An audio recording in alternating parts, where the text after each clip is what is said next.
Good afternoon, everyone, and welcome to our Federal Conference podcast series, The Art of the Possible. We just want to note that today's topic is on communication opportunities with your hotel partners and embracing opportunities to adapt.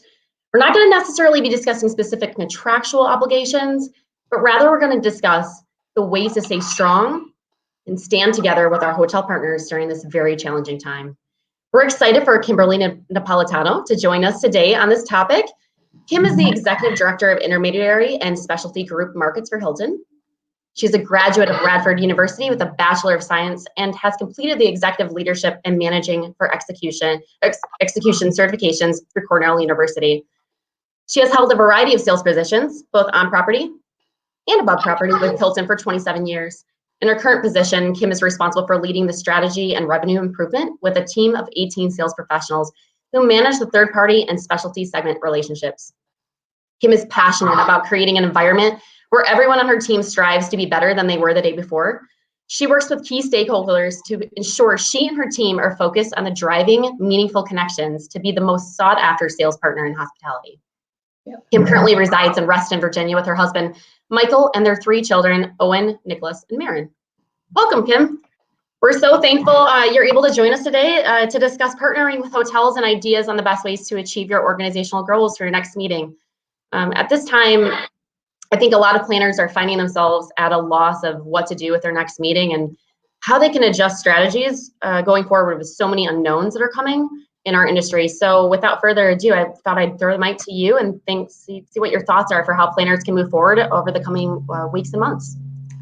Thanks, Carrie. It's a pleasure to be here with you today. And thank you for including me in the Art of the Possible podcast. I love the concept and the title. And it's a wonderful way for us to start looking at how we approach our business outside of the traditional in-the-box thinking, which we've become accustomed to, because these are not business as usual days, and we must treat it accordingly. One of my favorite quotes is by the Greek philosopher Socrates. And he's shared, the secret of change is to focus all of your energy, not on fighting the old, but on building the new. And I believe this is a relevant quote now more than ever, given just the landscape of our industry and how it has changed so dramatically since COVID-19. Absolutely. Yeah, that's a great quote. I think what I like most about that, Kim, is the ability for planners to really relate to that right now, because they're looking at a new normal. So during this situation, nothing really looks normal, and so they're going to have to reevaluate. So what they have always done isn't necessarily going to work right now, and it's a really good time to reflect on those different goals that they might have, and to embrace that change. You know, definitely. And it's all about that. It's embracing change. It's leaning into that uncomfortable space to do something new, which will help generate greater reward. And I personally believe that this is our defining hour in the industry. I know we're all looking forward to being a part of this story with our recovery. And we're all in this together. You know, by working together, we will become stronger and better as an industry.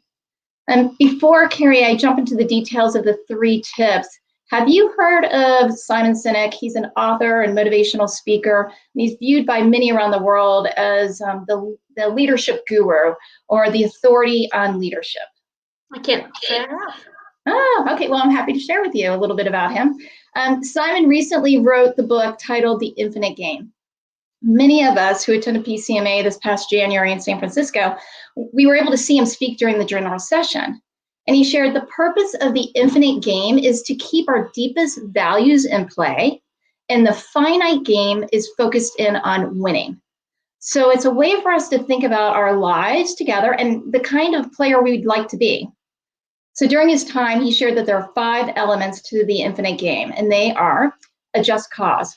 What is it that motivates you and keeps you doing things to a level that no matter what, you're going to do what you need to do because you are passionate about it? It's the fire in the belly. Mm-hmm. Building trusting teams is the second element. Studying your worthy rivals. So what I found fascinating with this is the fact that there are no competitors in the infinite game with the exception of one, and that is you. You are your only competitor. The 4th element is the capacity for existential possibilities. And the 5th is courage to lead. So the fourth pillar is capacity for existential possibility, which is having the ability to look at your industry or your business and make a complete shift in the approach to ensure that your industry remains relevant and can carry on for just further out in the future, right? So it's not just a short term, and we're talking long term. Because if you are not willing to look at your business or your industry and be willing to make that change, I can guarantee you another unknown entity will come in at some point in time and make the change for you. So the most recent example, Carrie, I can think of really is the shared ride services. So think about it, right? Like all of a sudden you heard about Uber and they completely overtook our approach as customers that would use a taxi in the shared ride services. So think about this. Would you rather be the one that is making the change, or would you rather be the one receiving the change? And keep in mind, no one knew about Uber until they actually made that change and launched their business model. Steve Jobs had been interviewed multiple times, and one thing he did share, he goes, I would rather basically blow up my own business model myself. I do not want anyone from the outside doing that for me. So I recognize this concept is a little high level and traditionally done at the executive level, and maybe only once in an executive's career. But quite frankly, we are in uncharted territories with COVID-19. And I think if we pull the concept of this and bring it down to what we do every day, right? Why not embrace this approach? Yeah, absolutely. A great concept of PCMAs. I need to go back and watch PCMA's YouTube videos, I guess, with Simon and hear him talk about the infinite game, because I'm really inspired in what you just said. I think you bring up a really valid point with COVID-19, is that this is an opportunity for planners to, if they're postponing or they're changing their future meetings, they need to also take a look at what are their organization's core mission and start evaluating it. Yep. Because this is, to me, the time that they should take a look and see, is that mission still relevant given the current crisis? Even more so, is it going to be relevant after this is all done? Because I think we all can agree, and through all of the massive amounts of webinars that everybody's feeding with us right now, is that the industry it will look different going forward. So as they take a look at this, and as they're bombarded with media here, there, and everywhere, it's time for them to maybe have team meetings and meet with fellow planners and organizations and taking a look at what is everyone doing, and then reevaluate what are they doing, not just for now, but also 2020 and beyond. And I know we asked you actually, Kim, today, if you could give us a few tips on how to accomplish that, because that sounds like a lot right now for a planner, right? So it's daunting when you're already looking at recontracting and postponing and handling your attendees pinging you with what's going on, and everybody wants to get out of their house. And so as we're all in this place, how do they take those next 3 steps to kind of move forward to looking at 2020 and beyond? Oh, great question. So I have 3 tips, and they are evolve, communicate, and adapt. That's so tell me a little bit more. Like, that sounds okay. So that sounds like things I know I've heard about, but give me a little more. Yeah, no, happy to. So from my vantage point, now is the perfect time to evaluate your current lead sourcing process and establish a new approach. For example, does it make sense for you to be sourcing so many hotels at the very beginning? Ask yourself the question, are all the questions that are on your RFP relevant and helping you narrow down your site search, whether it's the city first or a hotel within the city search? Because keep in mind, what we did even 3 months ago, 4 months ago, it's no longer going to be the same. For those of us who have food and beverage budgets, are you working with hotels and venues to identify ways to enhance the experience for the attendees? As an event organizer or planner, what measures are you and your organization taking to analyze your meetings and events that may take place over the next 18 months? Keeping in mind, right, there's going to be a lot of pent-up demand on the back end of 20 and possibly going into the front end of 21 as groups have been moved. So analyze, does what I originally contracted maybe a year or so ago, is that going to happen? into the scope of what we believe the contract will happen. And if not, what makes sense for us to do. And then last but certainly not least, when it comes to, Evolve, it's self-education. Now is a wonderful time to focus in on professional development to help enhance your value to your organization. So you can, maybe it's that you've found a passion or you have a real interest in something. So for example, your organization may be focused in on technology and you may have a passion for technology. Well, now's a great time for you to uncover that type of information and then bring that to your key stakeholders. So I'm not asking anyone to become, in this example, to become the CIO of the organization. That's not what I'm asking. But what I'm asking is that you look at ways to take a passion, take an interest, to evolve it, grow it, learn it, become the subject matter expert in a way that you can, and then continue to provide that value back to your organization. Yeah, absolutely. I think, you actually just brought up one of the top questions out of all those things that you said. I think the one that really resonated with me, and the reason why is it's because one of the top questions that I'm getting from my clients lately, it's about not necessarily what they're doing with their 2020 event, because that's kind of maybe being decided for them, either through legality reasons or for membership reasons, but rather what does 2021 look like, right? So as they maybe shift their 2020 meeting to that, right? You mentioned, okay, now we're going to look at pent-up demand. So what is that going to then also do to the next one that they're going to, the next meeting that they're going to have? Are they going to see a lower attendance? Are they going to see that, depending on the economy, that may have an impact? So I wonder, what are your thoughts on that point? That's a great question, and it underscores my next point perfectly, which is communication is your best friend. As we start analyzing what the future meetings may look like, regardless of how difficult the conversations may need to be, engage in the conversations to address the matter and do it directly, right? Enlist the support of your national sales offices, your global sales offices, your CVBs, your DMCs, third parties that you are working with to utilize their support, because we ultimately all want to ensure a proactive communication takes place to ensure success of the event. We want to help you navigate through these challenging times. However, we need to know what those challenges you are facing within your particular organization or industry. I can share with you, Carrie, ultimately hotels would rather have a smaller program actualized than no event at all. So that means that we have the need for candid conversation is now more important than ever. And I can share that there is a way to have candid conversations and be direct and do it politely. So try to remove the emotion out of it as much as possible, so that way the conversation can continue to move forward. Because as I shared, we all have the same goal, which is a successful event actualizing at the hotel. Right. So you actually just brought up, sorry, I'm getting a little bit of feedback. You just brought up some great takeaways. And I think the one that I am really, that resonates with me, is that sometimes I think that we have a tendency to see, planners, I think, have a tendency to sometimes see as the hotels not necessarily as being our enemy, but not necessarily our partner either, which is really, I think, in this time period, not really it's not a great strategy for planners. And as a former hotelier, I agree with you wholeheartedly that the hotels have the same exact goal as us, is that you want to have meaningful, successful meetings, and that they want to have business in their hotels, no matter what that looks like. It's better than none.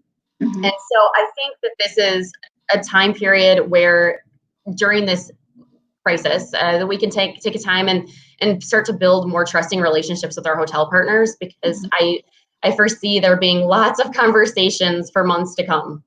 Yeah, Carrie, I couldn't agree with you more. We're all in this together.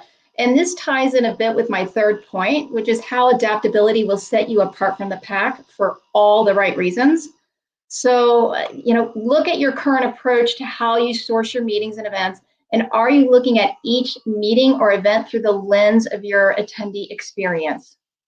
Given the current economic state, we all know budgets and resources have either been cut or completely eliminated. So what are you doing to define your event's value proposition as a must-attend event versus being one of many. Right? Using myself as an example in the hospitality industry and meetings and events industry, there are a lot of events I could attend every year. So if I were to ask you why I should attend your event, why is it better for me to attend your event than one of your worthy rivals events? Yeah, I have to say that I agree with you so much, and I'm so thankful that you could be here with us today, and with for Hilton for your amazing partnership, because I know that this has been a super thought-provoking session for me. So I just wanted to thank you first off for that. Carrie, it's my absolute pleasure, and thank you for having me here today. It's as we all practice social distancing, and we're doing a lot more cooking and baking at home than we probably ever have done in quite some time. I want to share with everyone that's out there listening that our DoubleTree by Hilton brand launched the DoubleTree cookie recipe for the first time ever. And I can share from personal experience and 2 batches of cookies made with my family this weekend.